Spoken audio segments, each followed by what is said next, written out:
Subai était un simple écrivain, un jeune homme d'une vingtaine d'années. Il avait l'habitude de s'allonger sur son lit, d'écrire ses livres, de jouer à la console et de pratiquer toutes les activités actives qu'il préférait à la maison. Le jeune homme était de corpulence mince et ne se distinguait pas par une grande endurance. L'expédition se déroule en montagne. Le guide marchait devant un groupe de personnes et les encourageait en leur assurant que la destination n'était pas loin. Devant eux se trouvaient de petits enfants qui semblaient avoir une dizaine d'années. Quelques autres personnes les suivaient. Au bout de la colonne se trouvait notre Subai. Tout le monde le poussait car il faisait avancer le groupe très lentement. Il faisait de son mieux. Il transpirait à grosses gouttes. Il entendait comment on le poussait, comment les enfants se moquaient de lui, disant qu'il était l'adulte le plus faible qu'ils aient jamais vu. Même son rédacteur en chef se moquait de lui assurant que même les filles de l'école primaire n'avaient pas de problème pour avancer. Subai a commencé à s'énerver parce qu'il se contentait de rester allongé sous l'air conditionné, et son rédacteur en chef l'a traîné dans les montagnes. Bien sûr, il n'est pas du tout à l'aise dans ce genre de situation. Ici et maintenant, l'écrivain a décidé que lorsqu'il rentrerait chez lui, il ne manquerait pas de se venger de son rédacteur en chef et de lui faire relire ses projets. Soudain,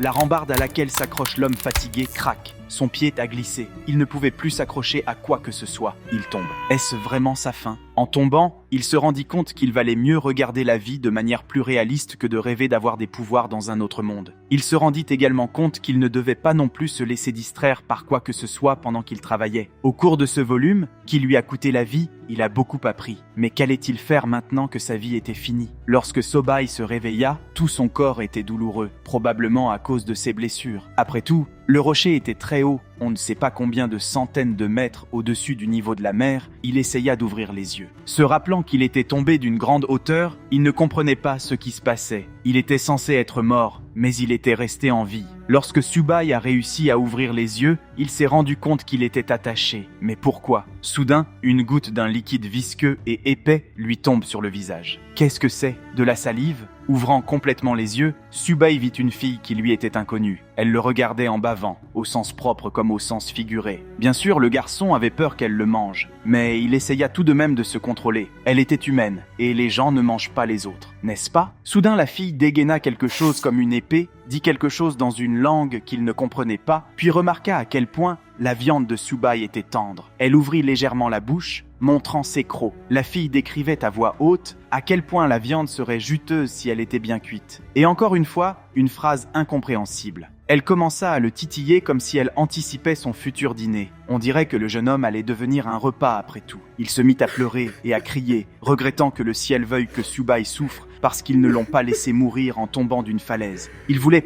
qu'il soit dévoré par des bêtes. La jeune fille brandit son épée et s'apprêta à la pointer sur le garçon. Celui-ci s'apprêtait à prononcer ces derniers mots, mais soudain, l'épée ne le coupa pas, mais seulement la corde qui liait ses mains. Subai était surpris, ne comprenant pas ce qui se passait. La jeune fille prononça quelques phrases dans une langue compréhensible. Oui, elle avait faim, mais elle ne mangerait pas un homme. Elle se retourna et sortit. Alors qu'elle lui tournait le dos, il remarqua quelque chose d'étrange. Des oreilles sur la tête, comme celles d'un chat, et une queue, juste au-dessous de la taille. S'était-il retrouvé dans un autre monde ? Bon, attendez un peu, qu'est-ce qui se passe ? Oui, il est écrivain, il n'y a donc rien d'étrange. Il a beaucoup entendu parler d'autres mondes, et il a une bonne imagination. Mais il y a des centaines de façons intéressantes de mourir. Pourquoi a-t-il été victime de la gravité ? Il se prit la tête, se rappelant de garder son sang-froid et d'apprendre à connaître l'endroit où il se trouvait. Il regarda autour de lui. Il était allongé sur une surface molle qui ressemblait à du foin. Non loin de là, se trouvaient les os d'une bête. Plus loin, il y avait quelque chose qui ressemblait à un feu de camp, mais entouré de pierres. Il avait l'air démodé. Il s'approcha de l'endroit où le soleil brillait. Quand il regarda dehors, il vit que les gens étaient habillés de façon très étrange. Ils portaient des feuilles et des peaux d'animaux au lieu des vêtements modernes.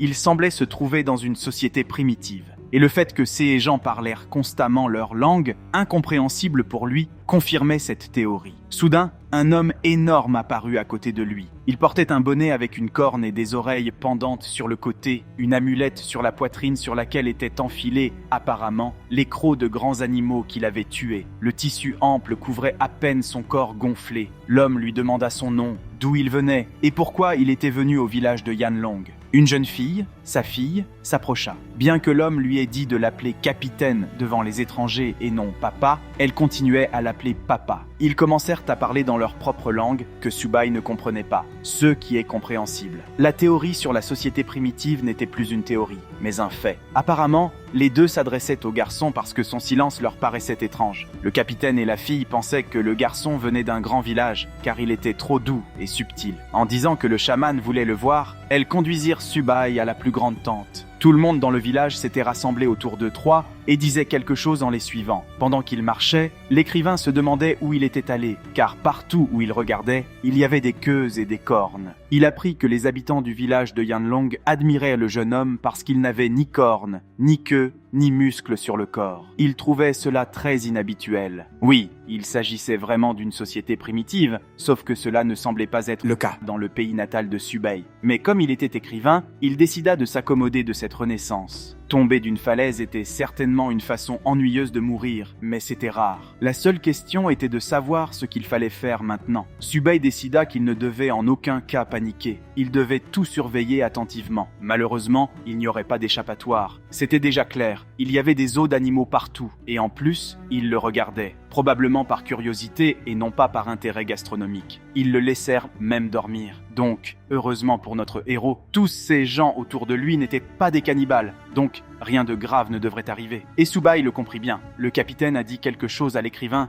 mais celui-ci ne connaissait pas cette langue. Alors il s'est tu, ne sachant que répondre. Le capitaine a dit autre chose. L'écrivain avait déjà dit à haute voix qu'il ne comprenait rien, tout en montrant son amabilité et en souriant. Le capitaine a alors désigné une tente de la main. De la tente, on entendait plusieurs personnes parler. Il racontait que le chaman n'en avait plus pour longtemps et qu'il devait trouver un autre chef, mais qu'il n'y parvenait pas. Tous les membres de la tribu ont essayé de passer un test, mais personne n'est doué pour la magie. Ils ne savent donc pas quoi faire, car si le chaman meurt et qu'il n'en trouve pas un nouveau, la tribu s'éteindra, et personne ne le veut. Leur dernier espoir, c'est un nouveau venu. Il s'avère qu'ils ont trouvé Subai il y a 3 jours, et qu'il doit maintenant passer ce test. Le chaman invite le garçon à entrer. Le jeune homme a tout de suite compris que le chaman était leur chef. Le vieil homme, ayant l'air faible, Subai décide de le prendre en otage en cas de problème. À la demande du chef, il s'approche de lui. Ses yeux étaient fermés, mais en un instant, le chaman regarde l'écrivain. Son regard irradiant une vive lumière bleue. Une force invisible projette Subai quelque part. Il se retrouve en apesanteur. Il voit du feu, et il y a quelque chose dans ce feu. Le chaman apparaît de nulle part. Subai commence à comprendre ce que le chaman lui demande. Le vieil homme lui explique qu'ils se trouvent au plus profond de l'âme du jeune homme,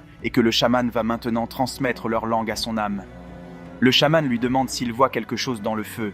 À quoi Subai répond qu'il voit bien quelque chose dans les flammes, mais qu'il n'arrive pas à... Le chaman dit « Très bien ». Lorsque le jeune homme ouvre les yeux, il est de retour dans la tente. Subai sait qu'il est désormais un habitant du village de Yanlong et le prochain chaman. Tout le monde est surpris. Tandis que l'écrivain et le vieil homme se vénèrent mutuellement, tout le monde crie joyeusement qu'ils ont enfin un nouveau chaman et que leur tribu ne mourra pas. Mais certains se méfient d'une telle évolution, car Subai est encore un enfant par rapport à leurs habitants et il n'est pas certain qu'il soit capable de devenir chaman. Cependant, les villageois n'ont pas d'autre choix. Il convient de noter que le capitaine, celui-là même qui a été la 2e personne rencontrée par l'auteur, déclare qu'il croit au choix du chaman. Alors qu'il quitte la tente, Subai sent une fille lui prendre le bras et le guider. Il entend les hommes de la tribu discuter à nouveau de l'étrangeté de son nom, mais toutes les phrases lui sont claires. Il connaît désormais leur langue. Tous disent que maintenant qu'ils ont un chaman, rien de mal n'arrivera à la tribu et que les habitants ne deviendront pas des parias et ne décevront pas leurs ancêtres. Subai se demandait s'il était normal qu'il devienne chaman sans crier gare. Il fit part de ses réflexions à la même fille, mais celle-ci réagit de manière excessive à ses paroles. Elle était sûre que le chaman avait choisi ce jeune homme pour une raison,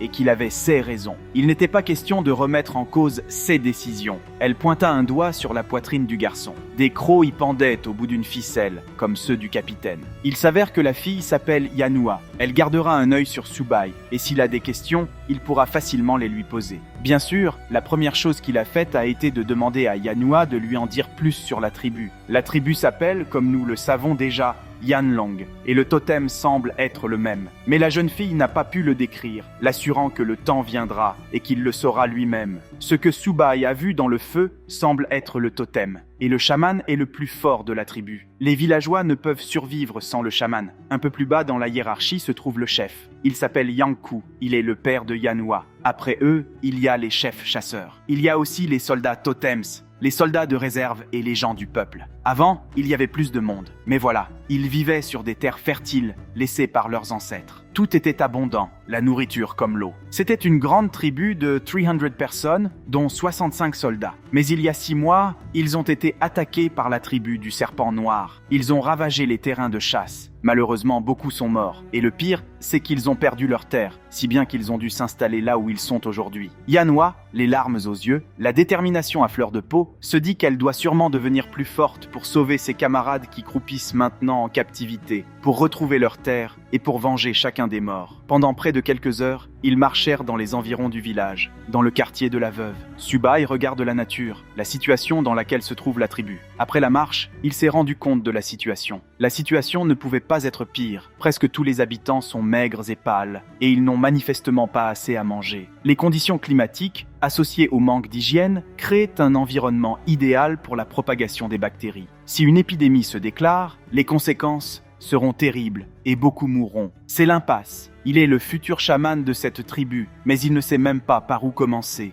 Il a la tête entre les mains. Bip, chargement du système d'aide journalier. 10%, 30%, 70%. Système d'aide journalier activé. Chargement réussi. Qu'est-ce que c'est? Le système? Bien sûr, le système. Subai est un écrivain. Il avait un système dans la tête qu'il avait inventé lorsqu'il vivait encore dans son époque et qu'il rêvait d'autres vies. Il a commencé à essayer de le contrôler par le pouvoir de la pensée. Le jeune homme a appris qu'il devait se brancher tous les jours pour obtenir des jeux de gages aléatoires. Chaque fois qu'il marque, il y a 1% de chance d'obtenir un 7 moyen et 0,1% de chance d'obtenir un 7 avancé. Une marque mensuelle garantit l'obtention d'un 7 moyen et une marque annuelle garantit l'obtention d'un 7 avancé. Ce n'est pas beaucoup. D'autres 7 auxiliaires seront ouverts après la première année. Le système n'est visible que par l'hôte. Il n'est pas accessible aux autres. Yanhua a commencé à s'écrier pourquoi Subai ne l'écoute-t-elle pas. Elle a dû prendre une journée pour lui parler de la tribu et n'a pas pu s'entraîner. Pour ne pas éveiller les soupçons, l'écrivain se plaint d'être un peu étourdi. Sans lui donner l'occasion de continuer, la jeune fille l'a escorté jusqu'à l'une des tentes, quelque chose qui ressemble à un tipi. Je suppose que c'est ainsi qu'on l'appelle. Dans la pièce, il y avait quelque chose de mou étalé sur le sol, mais la fille s'est assise sur une surface dure, c'est-à-dire sur le sol. Après avoir réalisé que c'était là qu'il allait vivre maintenant, il s'est effondré sur le soi-disant lit parce qu'il était trop fatigué. Pour une raison ou une autre, la fille a eu peur qu'il s'allonge, mais elle n'a rien dit. Au bout d'un moment, Subai remarqua une odeur étrange mais agréable qui ressemblait un peu à celle du lait. Yanhua se jeta sur le jeune homme pour lui demander d'arrêter de renifler et de toucher quoi que ce soit ici. Après tout, c'est ici qu'elle dort. La situation devint un peu plus tendue. Yanhua avait permis à Subai de rester chez elle, ce qui signifiait qu'ils allaient désormais vivre ensemble. Bien sûr, il savait que la fille avait des cornes et une queue, mais son corps et son visage avaient l'air plutôt bien. Bien sûr, il a accepté. Yanhua devait partir en patrouille ce soir. Elle a donc fait demi-tour et est partie, tout en lui disant de ne pas toucher à ses affaires, sinon elle le frappera. Bien sûr, Subai, comme n'importe quel écrivain, a fait remarquer que même si la fille avait l'air mature, elle était si facilement embarrassée.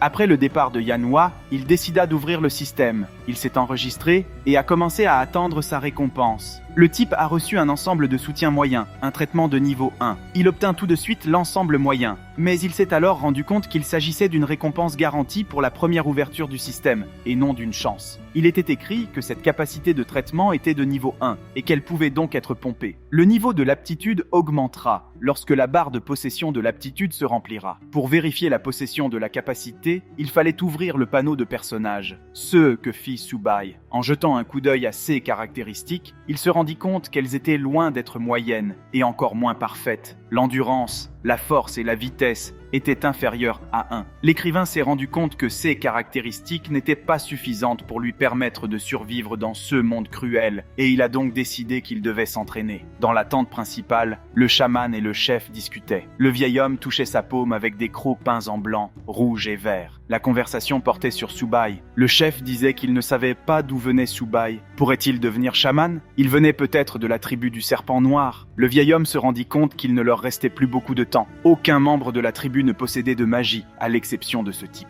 Il toussa et se couvrit la bouche avec sa main. Il y voyait du sang. Le capitaine demanda au chaman de consacrer plus de temps à sa santé, mais l'ancien comprit que, quoi qu'il fasse, il ne lui restait plus que quelques jours à vivre. Bien sûr, le chef se reprochait le fait que, s'il avait été plus fort, le vieil homme n'aurait pas souffert lors du raid de la tribu du serpent noir. Cependant, le chaman ne blâma pas Yanku pour cela. Il s'intéressait à d'autres choses. Lorsque le chef regarda dans l'âme du jeune homme, il vit que non seulement il n'y avait pas de malice, mais que cette âme était aussi pure que l'eau de pluie qui n'avait pas encore atteint le sol. Il suggéra que le jeune homme appartenait peut-être à une tribu légendaire. Il promit au chef de le protéger jusqu'à ce qu'il décide de faire le mal. La cérémonie devait commencer dans quelques jours. Lorsque le chef partirait, il voulait aller s'y préparer. Les descendants des chamans héritent souvent de leurs capacités. Il vaudrait mieux que le chaman ait des enfants et qu'il en ait plusieurs. Le capitaine dit qu'il ferait de son mieux. Lorsque le capitaine quitta la tente, il remarqua sa fille. Elle était en train de faire de l'écoute clandestine, mais n'osait pas l'admettre, affirmant qu'elle était en patrouille et qu'elle ne faisait que passer et qu'elle n'avait rien entendu.